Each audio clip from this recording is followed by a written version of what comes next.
کسی کا گھر بڑا ہے تو تکبر میں مبتلا ہے، کسی کا علم بڑا ہے تو تکبر میں مبتلا ہے، کوئی خوبصورت زیادہ ہے تو تکبر میں مبتلا ہے، کوئی اچھا لباس پہنے ہوئے تو تکبر میں مبتلا ہے۔ موت کے وقت ایک ایک چیز پیچھے رہ جاتی ہے۔ ایک دفعہ جدہ میں مجھے اپنی ایک دوست کے گھر جانے کا اتفاق ہوا تو اس کے ہسبینڈ کی ڈیتھ ہو چکی تھی، تو اس نے دوسری شادی کر لی۔ خیر جس کمرے میں ہم ٹھہرے ہوئے تھے تو وہاں ان کی کچھ ڈگریاں سجائی ہوئی تھی، ہوتی ہے نا کہ ڈگریاں فریم کر کے سجائی ہوئی ہوتی ہیں۔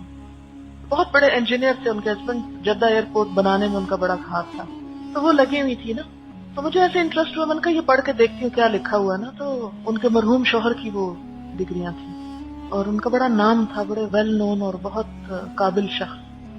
تو مجھے ایک دم یہ خیال آیا کہ وہ شخص فوت ہو گیا ہے، ڈگری یہاں لگی ہوئی ہے۔ کتنا شوق ہوتا ہے نا انسان کو کوئی ڈگری حاصل کرنے کا کہ سرٹیفکیٹ ہم کو مل جائے، وہ یہاں لٹکا ہوا ہے۔ ایئرپورٹ سے ہم آ رہے ہیں، وہ اتنا بڑا وہ بنا کر گئے، اتنا بڑا کارنامہ کیا، اتنا بڑا گھر بنا کے چھوڑ گئے، بیوی نے اور شادی کر لی، خود قبر میں پڑے ہوئے۔ کیا ساتھ گیا؟ نہ یہ گھر، نہ وہ ایئرپورٹ، نہ یہ ڈگری، نہ یہ مال، نہ یہ بچے، ہر چیز تو پرائی ہو گئی، ساتھ کیا ہے؟ اگر انہوں نے کوئی اچھے عمل کیے وہی ساتھ ہے۔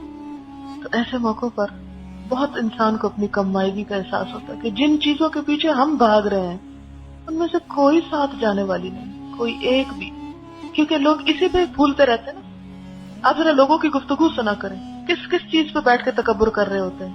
ہمارے پاس یہ ہے، ہمارا فلاں اس محکمے میں، فلاں یہ کرتا ہے، اتنے مرلے کا گھر ہے، اتنے پلاٹس ہیں، اتنا فلانا، اتنا پتہ نہیں کیا کیا چیزیں بولتے رہتے ہیں، اور جن کو بول کے اتنی خوشی اور اتنا فخر محسوس کر رہے ہوتے ہیں، اور دوسروں کے مقابلے میں اپنی برتری قائم کر رہے ہوتے ہیں کہ جو ہمارے پاس ہے وہ تمہارے پاس تو ہے ہی نہیں، تم تو کوئی شے ہی نہیں، شاید تو ہم ہیں۔